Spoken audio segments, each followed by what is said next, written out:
নমস্কার বন্ধুরা, আমার আমিতে সবাইকে স্বাগত। আজকে হচ্ছে 9 তারিখ ফেব্রুয়ারি মাসের। আমরা হয়তো 2-3 তারিখে ডিসিশন নিয়েছিলাম যে বেড়াতে যাব এখানে কাছে পিঠে কোথাও 2-1 দিনের জন্য কোথায় যাব, এটাই আমরা ডিসিশন নিতে পারছিলাম না। তো আমার বাবা বললো চলো তাহলে তো অনেক দিন পুরী ঘুরেই নিই, চলো পুরী ঘুরে আসি। তো সাম্যও রাজি হয়ে গেল, কারণ সাম্য এই টোটাল ব্যাপারটা 3-4 দিনের মধ্যে মিটিয়ে না নিলে হবে না। সাম্যর কলেজ খুলে যাবে, আর ও কলেজ খোলা থাকলে যেতে চায় না কোথাও ঘুরতে। যাই হোক, আমাদের হঠাৎ করে ডিসিশন নিয়ে আমরা এখন চললাম পুরী। তো যথারীতি আমরা চান টান করে ভাত খেয়ে রেডি হয়ে বেরিয়ে পড়েছি। আমরা যখন বেরিয়েছি তখন 12টা বাজছে। তো বেরিয়ে ট্যাক্সি ধরে আমরা চলে এসেছি হাওড়া স্টেশনে। তো নিউ কমপ্লেক্স থেকে যেহেতু গাড়ি 2:15-তে রাইট টাইম ছিল, তাই আমরা 12টা 10-এর মধ্যেই বেরিয়ে পড়েছি বা পৌঁছেও গেছি প্রায় 1টার মধ্যে। তো এসে দেখছি আগে পরে সব ট্রেনের ডিসপ্লে করছে নাম, কিন্তু আমরা যে ট্রেনে আসবো সেই ট্রেনের নাম ডিসপ্লে করছে না। 2:15 টাইম, 2:10 যখন বেজে গেল তখন লিখে দিয়েছে 2:15 টাইম ডিসপ্লেতে, কিন্তু টাইম মানে কোন প্ল্যাটফর্মে আসবে সেটা দেখাচ্ছে না। যাই হোক, তারপর আমরা দেখলাম ওয়ার ইজ মাই ট্রেনে, যে ট্রেন তখন খড়গপুরে। তো ঢুকলোই 1 ঘন্টা লেট করে। তো অ্যানাউন্স করলো যে 17 নম্বর প্ল্যাটফর্মে আসবে। আমরা 23 নম্বরের সামনে বসেছিলাম। তো আমাদের লট বহর নিয়ে আমরা সবাই ওই দিকেই ছিল, মোটামুটি 22-23-এই নাকি দেয়। তো সেই হিসাবে আমরা ওখানে দাঁড়িয়ে থাকেছিলাম বলে সবাই মিলে একসঙ্গে হুড়োহুড়ি করে যত শতাব্দীর প্যাসেঞ্জার তো চলে এলাম 17 নম্বরে। 17 নম্বরের পর ওই দীর্ঘ প্রতীক্ষার পর এই যে ট্রেনের আগমন। তো আমি তখনও জানি না যে লেট দিয়ে শুরু হয়েছে আর কী দুর্ভোগ অপেক্ষা করবে। তো যাই হোক, আমরা আমাদের লাগেজ টাগেজ রেখে বসে পড়লাম। বসে ভাবছি কখন ট্রেন ছাড়বে, কারণ টাইম তো পেরিয়ে গেছে। যাই হোক, হাওড়া স্টেশনে অবশ্য বেশিক্ষণ দাঁড়ায়নি। তো ট্রেন চালু হয়ে গেল। বেশ ভালো লাগছিল যখন যাত্রাটা শুরু হলো, কারণ কোথাও বেড়াতে যাওয়ার নাম শুনলেই ভালো লাগে। তো যাই হোক, যখন হাওড়া স্টেশন ছাড়লাম বেশ এক খবরের কাগজ দিয়ে গেল। তো আমরা জানতাম যে শতাব্দীতে উঠলেই খবরের কাগজ আর জলটা দেয়, সেই হিসেবে জলটা আর খবরের কাগজটা সঙ্গে সঙ্গে দিয়ে দিয়েছিল। তারপরে আসলো কফিটা অবশ্য কমপ্লিমেন্টারি ছিল না, সেটা কিনেই খেতে হয়েছিল। তো ট্রেন চলতে লাগলো। তো ট্রেন অনেকক্ষণ যাওয়ার প্রায় 1 ঘন্টা যাওয়ার পর দিয়ে গেল জল আর ওদের যে টিফিন থাকে সেইটা।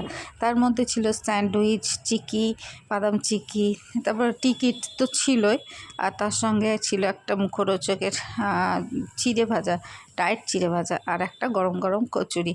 এই সবগুলোর মধ্যে কোনোটা আমার খেতে ভালো লাগেনি, কিন্তু আমি সবগুলোই খেয়েছি ছিঁড়ে। তারপরে তো ট্রেন চলতেই থাকলো, সব স্টেশনে দাঁড়ায়। কোনো মানে এমন বিরক্ত লাগছিল যে মানে কি বলবো, বসে বসে ক্লান্ত হয়ে পড়েছিলাম। তারপরে চলে এলো ডিনারে ছিল, আমি যেহেতু ভেজ নিয়েছিলাম তাতে ছিল ভাত, তারপরে ডাল, একটা আলু ফুলকপি মটরশুঁটি ভাজা, আর পরোটা 2টো, আর পনিরের তরকারি, দই। তো এগুলো যা যা ছিল সেগুলো তো মানে পনির আর সাম্য নিয়েছিল চিকেন, আমরা দুজনা নিয়েছিলাম পনির। তো পনিরেরও যা টেস্ট চিকেনেরও তাই টেস্ট, গ্রেভির অবশ্যই। ডালটা খেতে ভালো ছিল, ভাজাটাও ভালো ছিল। তো আমরা যথারীতি ওইটা আমি খেয়েছি মোটামুটি, তাও একটা হাফ পরোটা খেয়েছি, আর ভাতটা তো পুরোটাই খেয়েছি। সাম্য মোটামুটি মানে সাম্যও তাই খেতে খুব ইচ্ছা ছিল না, তো খেয়েছিল। যাই হোক, তারপরে ডাল ভাত আর পনিরের তরকারি আর চিকেনটা তো সাম্য বললো যে ছিবড়ে একদম। যাই হোক, শতাব্দীতে কোনো দিনই ভালো খাবার দেয় না, শতাব্দী বন্দে ভারতে, কারণ শতাব্দী ট্যুরটা আমাদের অনেকবার, শতাব্দীতে যাতায়াত অনেকবার হয়ে গেছে। তো কোনো দিনই খাবার ভালো দেয় না। তো সাম্য তো কিছুই খায়নি, মোটামুটি সবই পড়ে রয়েছে। আমি মোটামুটি খেয়েছি, দইটা খেয়েছি পুরোটাই, আমরা 3 জনাই দইটা খেয়েছি। তারপরে দিয়ে গেল একটা করে আইসক্রিম। এরপরেই শুরু হলো আসল ঘটনা।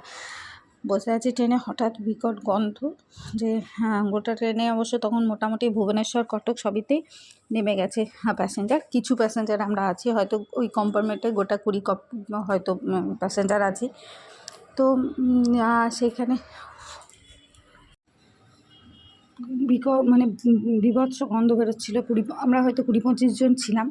তো যথারীতি তারপরে এসে সব ঠিক করে দিয়ে গেল। অবশেষে আমরা পুরী প্ল্যাটফর্মে পৌঁছালাম।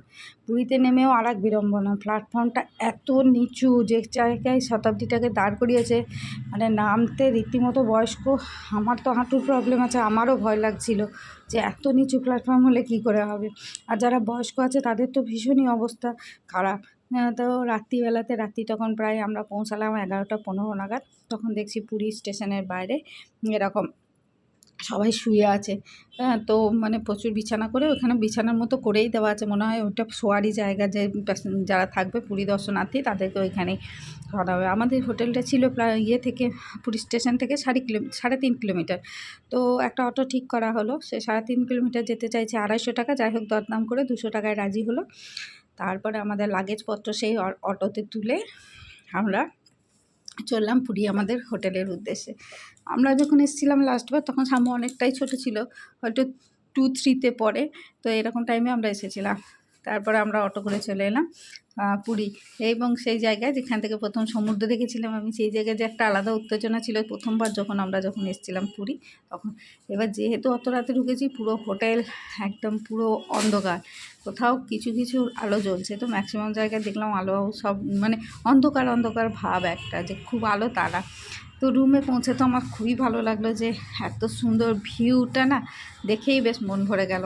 তো আমরা রুমে ঢুকলাম, আমাদের ছিল একদম রোড সাইডের রুমটা, 3 বেডরুমের বুক করা হয়েছিল। তো পুরীতে দেখলাম বেশ গরম, ট্রেনে তো ঠান্ডা লাগছিল কারণ এসি ছিল, আর জানলা খুললেই সামনেই একদম সমুদ্র, কী যে ভালো লাগছিল দেখতে। তারপরে দেখলাম চায়ের প্রচুর মানে কমপ্লিমেন্টারি জল আর চা, ফ্রিজ, এরকম চা করার জায়গা সব ছিল। আর